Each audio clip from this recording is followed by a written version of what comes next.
Okay, so this little lesson is about double stops on the second and first string. Very useful riff to use for blues, which we're going to discuss today, country, gospel, just about any type of Americana, and rock and roll, that kind of thing. It's very useful, and you'll find a lot of examples of it out there in your record collection that you have. So anywho, I'll just play it for you and then we'll discuss.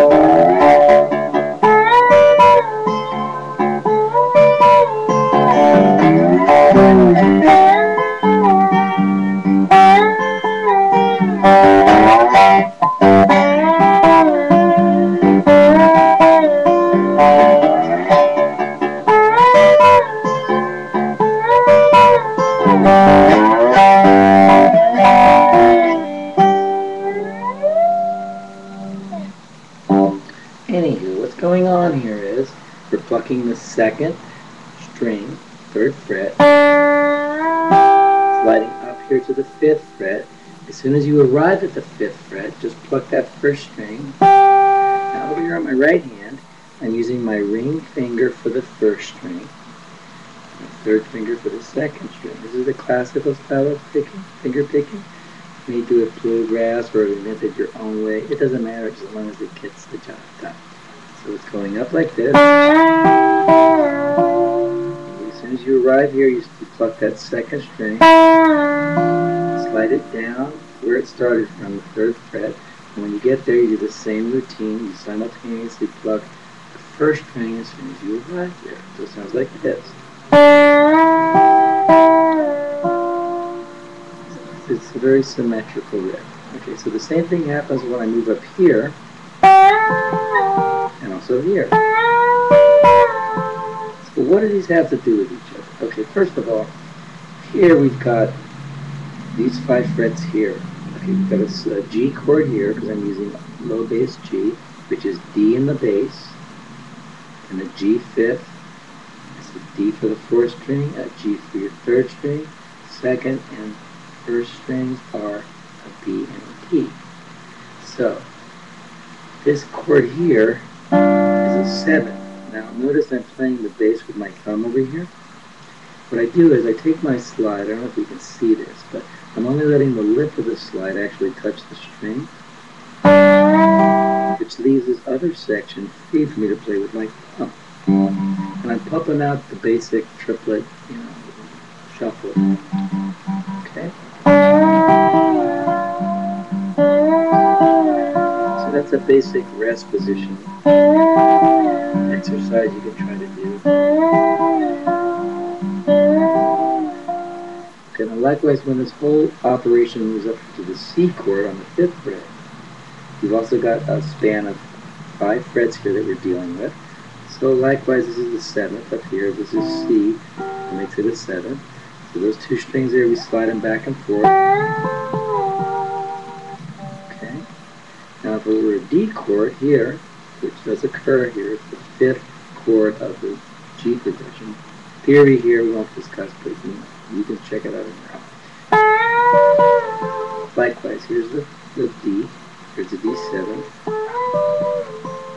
So the message to get here is that you can use this riff following the chord changes of blues progressions, the simple blues, simple country, the more elaborate chord progressions that you may encounter doing your lap steel or your dobro. Pardon the noise outside, but out here on the street, in the hotel, facing the avenue. There's just a lot of traffic. Anyway. Once you get that completed, then you want to go and explore this riff. Okay? What's going on here is I'm picking the 5th string, sliding up. Now where I wind up taking the slide off is a location approximately between this 3rd fret and this 4th fret. This is, I'm just taking the time here, okay. This is what's called the blue note, okay. And if you play it slightly shy of this fret or slightly ahead of this one, it's not that big of a deal. It still sounds bluesy. So we're going from the 5th, sliding up like that, taking it off, play that 4th string, and then the 3rd string. Come back to the bass, here's the 5th. Now after I play that bass note, I damp down on these strings, just very, very lightly, don't press, just lay them on there. And over here I do what's called a banjo roll, okay? Just a forward roll.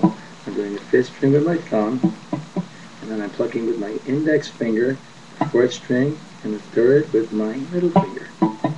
But since it's damped over here, it gives it this percussive flavor. Okay. Okay. As soon as that's completed, you go back to your thumping on the bass. That last little piece. Again, I play the note and then I drop down on my finger very lightly and percussive there. It's optional, but it does lend this particular version of this tune a very percussive sort of vibe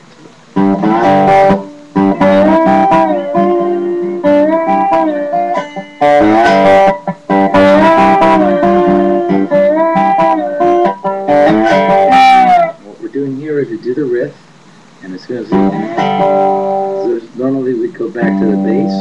Instead, you drop it here, drop it right down there on the 5th fret, slide on down, and continue doing your riff here. You thump on the G note here, which is the bass, because this is the 5th of the C chord. It's part of the C chord. It's okay to do. Because it creates a sort of tension here, leading up to what we're going to do later, which is this. This is on the 6th string, the same thing. This time though, you're not shooting for that blue note, you're shooting more for the 3rd fret. This will make it the 7th.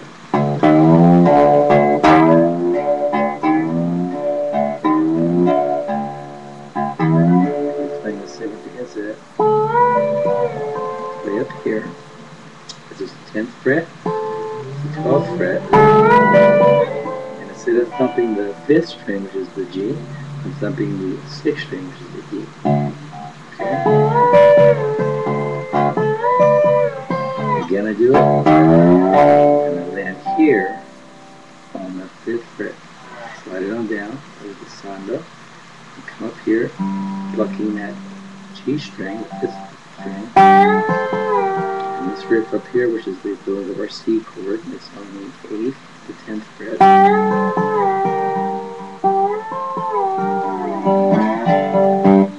Back home. And I turn around. So hang here.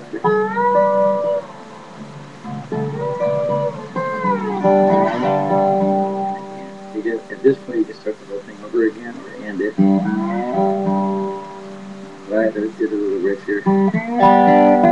It's just simply the same idea here.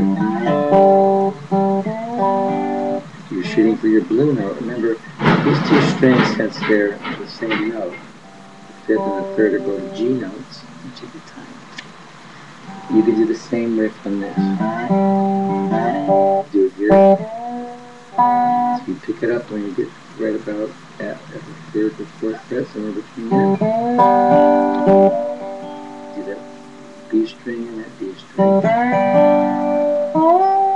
Sliding it through to the 5th fret. Bring it on home.